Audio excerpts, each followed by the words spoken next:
Now, the soldering of the two components has to be done. Attention!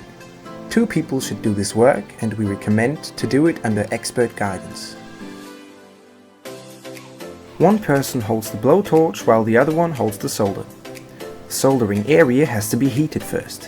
When the soldering paste begins to melt, it takes on a silvery color. The soldering tin, which is bent over at the front, is also held over the soldering area and heated. Now the melting solder is moved along the joint. Due to the capillary effect, the solder is drawn into the joint all around and fills it. When soft soldering in particular, make sure that a bucket of water is available under the soldering point.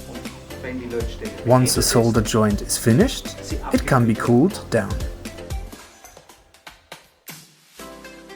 With larger collectors, the absorber strips should be fixed by riveting. This is not necessary with our small collector here.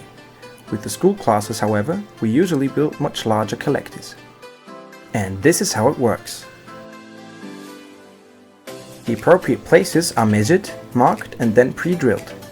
When pre-drilling, it is helpful to hold the collector up from below.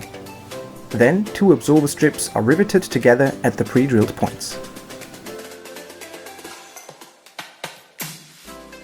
Thank you for watching.